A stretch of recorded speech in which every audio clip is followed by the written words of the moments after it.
हम हिंदी साहित्य का इतिहास कर सेकंड के लिए तो आप पढ़ेंगे भाषा।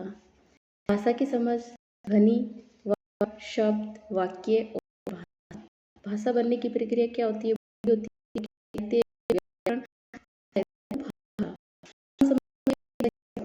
मानव से उच्चारण या प्रतीकों की यह व्यवस्था है जिसके माध्यम से समाज लोग परंपरा विचार विनिमय करते हैं। बोली किसी क्षेत्र बोलने वाली या किसी क्षेत्र विशेष लोगों द्वारा विचार विनिमय का ही बोली कहलाती है। अब आता है भाषा और बोली में क्या अंतर होता है। देखिए, भाषा का जो क्षेत्र है वो विस्तृत होता है और जो बोली होती है उसका सीमित होता है। भाषा की होती है और बोली की कोई भी व्याख्या नहीं होती है। भाषा साहित्य होता है और बोली में लौकिक साहित्य होता है। भाषा संपूर्ण क्षेत्र एक है और बोली है भाषा मिलती जुलती बोलियां है से बनती है और मातृभाषा ही दी जाती है बोली में। फिर होती है भाषा एक रूपता लिए होता है और विविधता होती है। भाषा राष्ट्रीय का मिलता है और नहीं होता है। भाषा के बोली नहीं है। इसलिए हम देखते कि हिंदी भाषा का विकास कैसे हुआ है।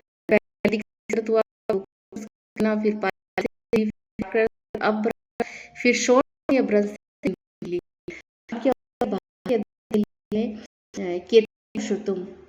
होते हैं भाषा अध्ययन के ये। अब भारतीय भाषा पर इस भारत यूरोप भाषा है। इस तरह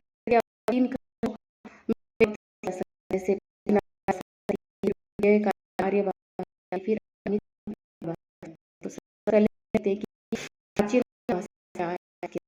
इनका पूर्व से ऐसा पूर्व तक कहा जाता है। भाषा गई है वैदिक संस्कृत। वैदिक संस्कृत क्या होता है कि वेदों की हुई थी और इसका 1500 ईसा पूर्व से 1000 पूर्व है। संस्कृत सबसे प्राचीन रूप है वैदिक संस्कृत। फिर लौकिक संस्कृत। लौकिक संस्कृत का जो समय है 1 ईसा पूर्व से 5 ईसा पूर्व माना है। इसमें महाभारत, गीता, उपनिषद और ये ऋचा और टीकाएं लिखी गई है। वर्तमान में इसे बाल संस्कृत में है। फिर आता है मध्यकाल आर्य क्या है। इनका समय 500 ईसा से 1000 ईसा माना गया है। इसमें 3 भाषाएं सम्मिलित है, जैसे पहली पाली, प्राकृत और अभ्रस। अब पाली की भाषा के क्या आता है कि इसका समय 500 ईसा पूर्व से 1 ईस्वी माना गया है। बौद्ध धर्म की भाषा है। क्वेश्चन आ सकता है कि बौद्ध धर्म की भाषा कौन सी है, तो है। त्रिपिटक भी इसी में लिखा गया है। अभी जैसे कि अभिधम पिटक, विनय पिटक, सुत पिटक भी इसी भाषा में लिखी गई है। फिर आता है नेक्स्ट हमारे प्राकृत। इसका समय 1 ईस्वी से 500 ईस्वी तक है। ये जैन धर्म की भाषा है। जैसे कि ये पाली है, ये तो बौद्ध धर्म की भाषा है, और प्राकृत है कि ये जैन धर्म की भाषा है। सुप्रसिद्ध जैन साहित्य आधार, रास, फागु एवं चरित्र काव्य इसी में लिखे गए हैं। संस्कृत के नाटकों में जो कि ये अधम पात्र, जो स्त्री पात्र एवं पद पात्र इसी भाषा में काम में लिए जाते हैं। फिर थर्ड आता है हमारा अपभ्रंश।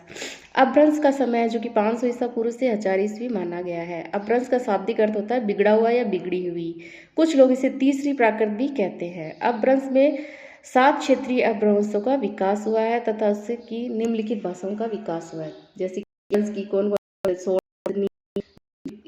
आती है पश्चिमी हिंदी, राजस्थानी और गुजराती। पेशाची, इसमें पंजाबी और लहंदा आती है। फिर आती है प्राचीन, इसके अंदर हमारे फिर खस जो कि पहाड़ी है, महाराष्ट्री मराठी है, अर्ध मागधी पूर्वी हिंदी है और मागधी बिहारी, बंगला और उड़िया असमिया है।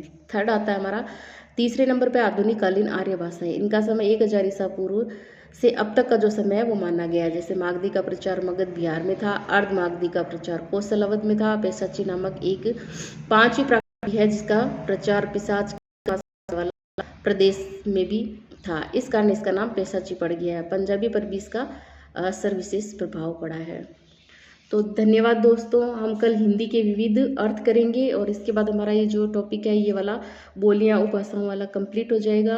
और आप मेरे चैनल पे प्लीज़ बने रहिए और चैनल को ज़्यादा से ज़्यादा सब्सक्राइब कीजिए और अपने दोस्तों के साथ शेयर कीजिए, कमेंट कीजिए, लाइक कीजिए। मैं आपको विश्वास दिलाती हूँ कि ये बहुत अच्छे नोट्स हैं। आपको हिंदी सेकंड ग्रेड की मैं सितंबर से पहले पहले, एग्ज़ाम से पहले पहले मैं आपको कंप्लीट फ्री ऑफ कॉस्ट करवा दूँगी। और हम पोर्शन भी लेंगे और ये कंप्लीट होने के बाद हम सीधा थर्ड ग्रेड हिंदी का सिलेबस लेके हम टॉप वाइज चलेंगे और मैं आपको पूरा पेपर करवाऊंगी हिंदी से रिलेटेड जो भी है। तो प्लीज़ दोस्तों चैनल को लाइक कीजिए, सब्सक्राइब ज़रूर कीजिए, सब्सक्राइब करना मत भूलिए और वीडियो को प्लीज़ पूरा देखिए और अपना फीडबैक ज़रूर दीजिए। जय भोलेनाथ दोस्तों, आपका दिन शुभ हो।